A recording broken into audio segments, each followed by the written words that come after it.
Bismillahirrahmanirrahim. Assalamualaikum warahmatullahi wabarakatuh. Saya Muhammad Urfan Aji Pratama dengan NIM 5200411194. Dalam dalam mata kuliah metode desain perangkat lunak akan mempresentasikan apa itu RAD. RAD. Kita langsung saja kita mulai. RAD. RAD adalah singkatan dari Rapid Application Development, di mana metode ini adalah metode tercepat untuk mengembangkan suatu aplikasi.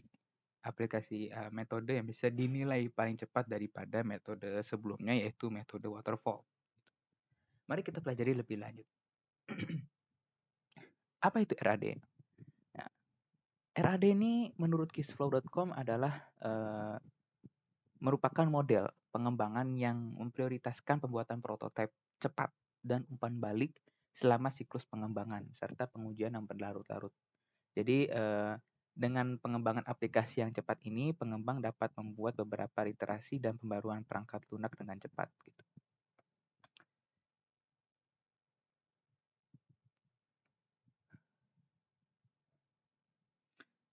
Bagaimana metode ini akan mengembangkan suatu aplikasi? Sebelumnya kita selesaikan dulu ya. Jadi saya ingin menjelaskan tentang Rapid Application Development ini, di mana merupakan model pengembangan yang prototipe cepat dan pengembang dapat membuat iterasi pembaruan perangkat lunak dengan cepat. Jadi ketika aplikasi sudah jadi, maka program akan memberikan pembaruan-pembaruan patch-patch yang akan dibutuhkan ketika aplikasi ini sudah berjalan. Gitu. Jadi model ini mementingkan prototipe, di mana prototipe ini akan terus didiskusikan oleh peminta atau penggunanya, di mana pengguna ini akan terus memberikan ini, misalnya ada kurang UI-nya, kurang tombol ini, kurang tombol ini. Ketika prototipe itu sudah jadi, maka programmer tinggal mengembangkan kode-kodenya. Baik, seperti itu. Dan menurut Rapid Application Development ini dicetus oleh James Martin dan teman-temannya, di mana waktu itu proses kebutuhan sistem komputer ini sangat dibutuhkan dalam waktu cepat, apalagi sudah masuk ke ranah bisnis. Nah, bagaimana metode ini akan mengembangkan suatu aplikasi? Bagaimana cara jalannya? Di dalam metode RAD ini setidaknya ada 4 fase, yaitu fase perencanaan, di mana fase ini menentukan kebutuhan selama proyek berlangsung, atau mungkin ketika sistemnya berjalan, ya, memberikan gambaran luas terkait proyeknya, dan dibuat secara umum dengan pihak yang terlibat, yaitu maksudnya adalah pengguna. Fase ini didiskusikan dengan adanya rapat, seperti rapat atau musyawarah, sehingga terjadi mufakat gitu. Dengan baik. Nah, fase ini juga dilakukan dengan baik karena nanti akan berpengaruh ke fase selanjutnya. Gitu. Nah, mari kita lihat kasus-kasusnya dalam fase ini. Fase ini yaitu kita contohkan adalah toko Pak Bakri, di mana toko Pak Bakri ini adalah pemilik toko di Cirebon, ya, yang dagangannya laku dan ramai. Suatu saat ketika Pak Bakri ini merenung, misalnya pengen tokonya itu supaya lebih bisa mengendalikan, karena pembelinya tuh kadang pelayan kasirnya suka kewalahan, sehingga Pak Bakri ini berencana untuk memanfaatkan teknologi berbasis komputerisasi yang untuk meningkatkan pelayanan kasir supaya tidak kewalahan. Nah, akhirnya dibuat dan pembuatan dan pengembangan sistemnya ini dibuat sesingkat mungkin, sehingga diharapkan pelayanan kasir menjadi lebih cepat dan aman.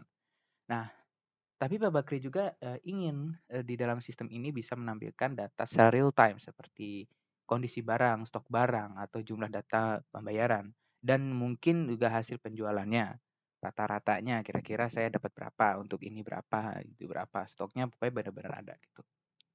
Dan sistem ini juga terintegrasi dengan database tentunya ya. Seperti itu. Ini adalah kasus perencanaan, dan misalnya dibutuhkan juga hardware-nya, misalnya membutuhkan monitor yang sebesar ini, 14 inch misalnya, atau CPU menggunakan Intel Core i3 atau RAM 4 GB misalnya, atau yang lain-lainnya. Terus dibutuhkan juga hard disk misalnya 500 GB dan koneksi internet misalnya. Seperti itu. Atau minimal harus punya 2 komputer supaya ada untuk Pak Bakri, ada juga untuk pelayanan kasirnya. Atau kalau misalnya kasirnya banyak, maka dibuat 3 komputer gitu. Misalnya untuk 3 kasir gitu.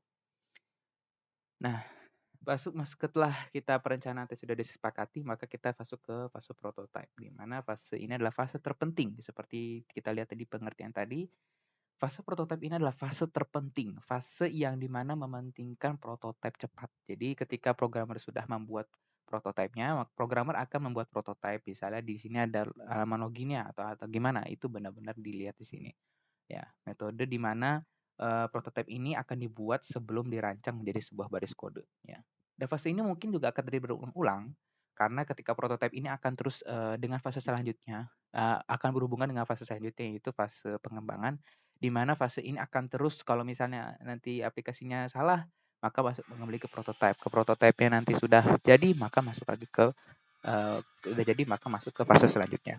Nah, coba kita lihat prototipe seperti apa yang dikembangkan oleh programmer ini. Jadi Pak Bakri ini menemui seorang programmer untuk membantu untuk melaksanakan pembuatan sistem kasirnya. Maka dibuatlah halaman login sederhana ya.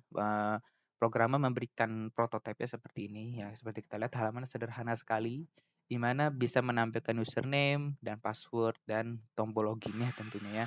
Di mana antar mukanya kurang lebih seperti ini ya. Nah, ini akan dirapatkan kira-kira nanti programmer akan seperti ini gitu. Nah, setelah itu, namun Pak Bakri ini merasa tidak puas dan akhirnya direncanakan lagi. Dibuat lagi kira-kira Pak Bakri pengen gimana, misalnya tombol username di sini agak bulat dikit atau misalnya password sedikit lebih apa gitu. Dan setidaknya username harus namanya ini, komponennya apa, password-nya apa gitu. Sehingga benar-benar harus direncanakan gitu. Dan usut dan akhirnya prototipe ini desain antar muka halaman loginnya sebagai berikut ya.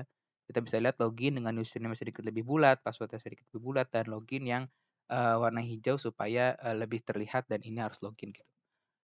Memudahkan penggunanya untuk login gitu. Nah, programmer juga nanti akan berdiskusi tentang desain interface yang lainnya gitu.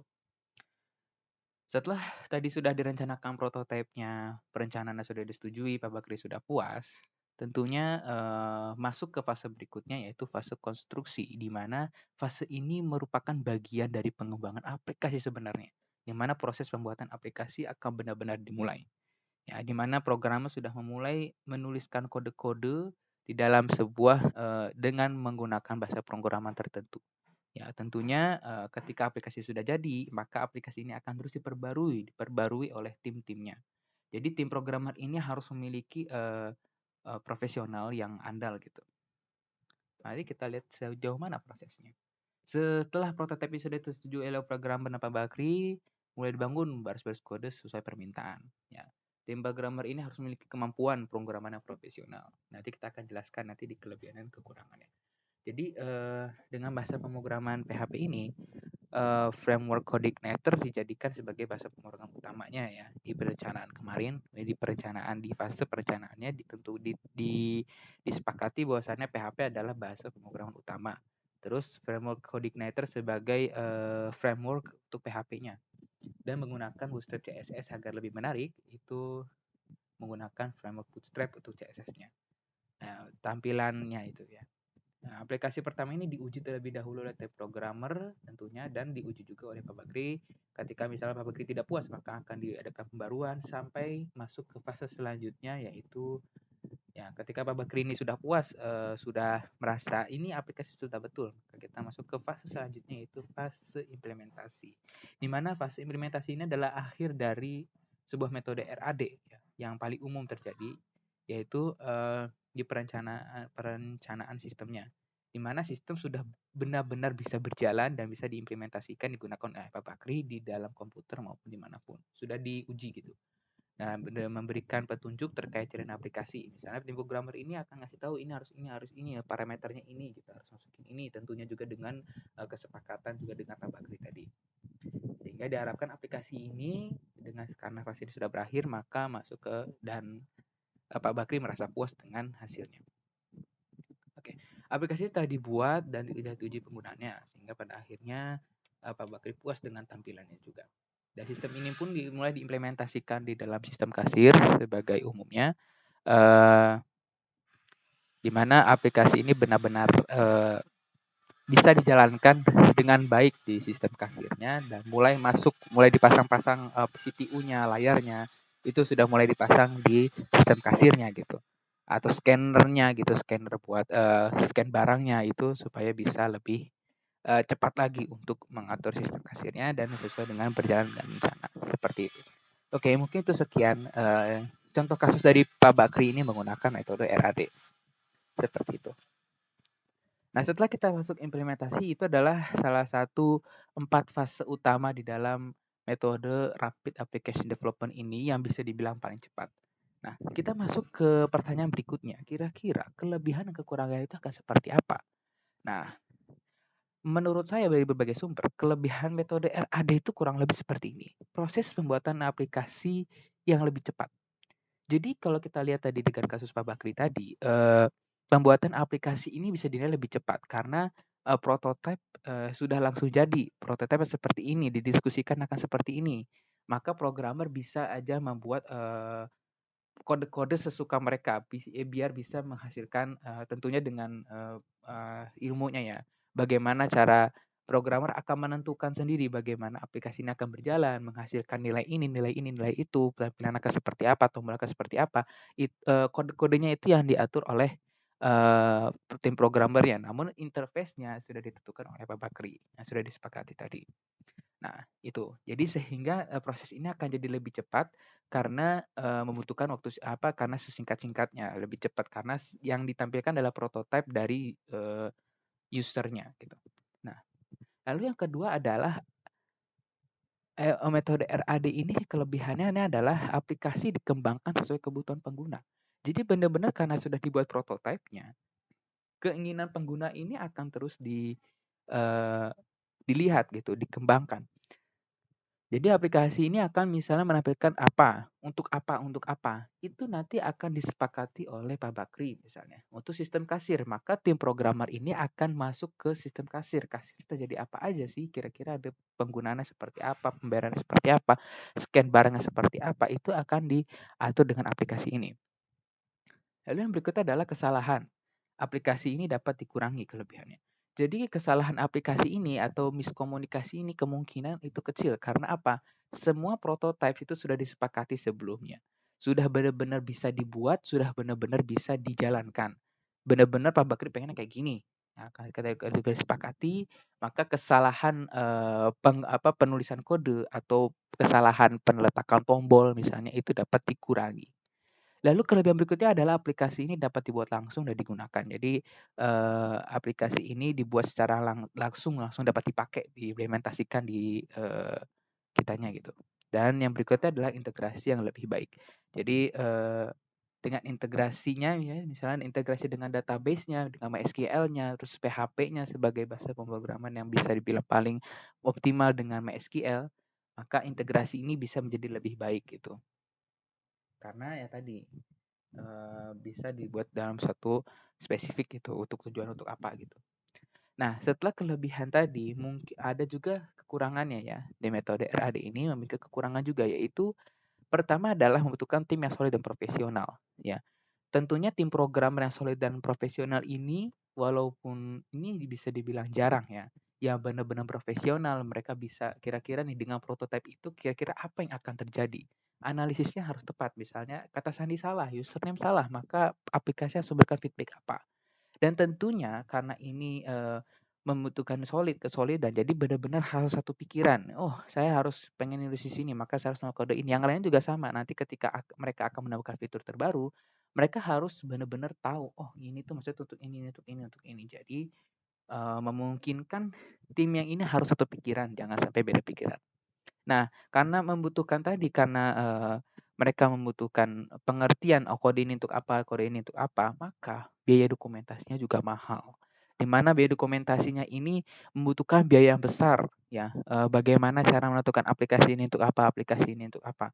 Sehingga, benar-benar kode itu harus benar-benar sama dengan tim visualit yang lain. Bagaimana cara mereka bisa menentukan, kode ini untuk apa, kode ini untuk apa, misalnya gitu. Lalu yang ketiga adalah pemrograman kompleks dan rumit ya.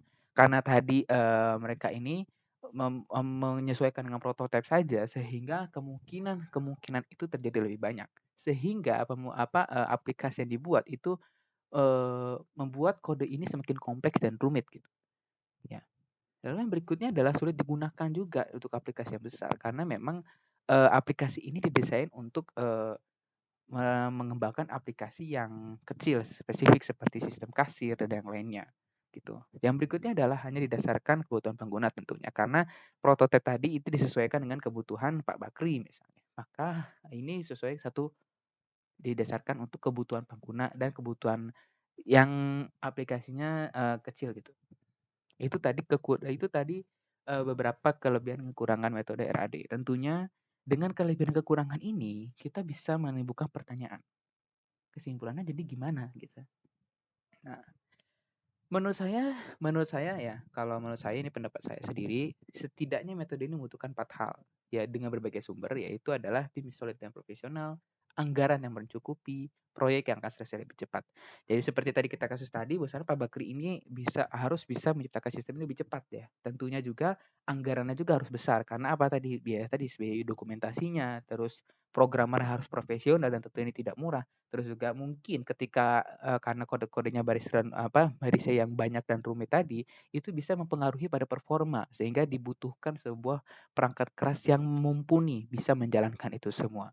Nah, itu tim solid yang profesional dan tentunya tim yang profesional bisa kode benar-benar harus bisa, bahasa pemrograman tertentu itu harus dibutuhkan. Karena, dibutuhkan sebuah keahlian besar dalam membuat baris kode aplikasi tersebut. Nah, tim yang solid juga dibutuhkan supaya bisa satu pikiran, supaya bisa tidak bentrok gitu. Harus benar-benar, punya tim yang solid gitu, gitu. Jadi itu saja kelebihannya, kira-kira ya metode RAD ini bisa dibilang paling efektif digunakan untuk sebuah aplikasi yang bisa dijalankan lebih cepat, pengembangannya tanpa ada masalah gitu. Jadi RAD ini dibandingkan dengan, metode waterfall bisa dibilang paling cepat, di mana mereka mengutamakan prototipe sehingga lebih baik lagi. Itu, oke, terima kasih atas perhatiannya, kurang lebih mohon maaf, bila ada salah kata. Ini ditujukan untuk tugas metodologi desain lunak praktik ya, kelas 9, yang ditugaskan pada tanggal 29 Oktober. Saya, Muhammad Rifaji Pratama dengan NIM 520041194, pamit undur diri dan semoga, video ini bermanfaat, kurang lebih mohon maaf. Dan untuk tambahannya saya menambahkan daftar referensi. Di sini saya menggunakan, website Gizflow, menggunakan Gigs for Gigs, di mana ini semua adalah terjemahan dari Google Translate ya. Terus juga saya ada referensi juga dari video. Mungkin itu saja yang bisa saya sampaikan, kurang lebih mohon maaf. Assalamualaikum warahmatullahi wabarakatuh.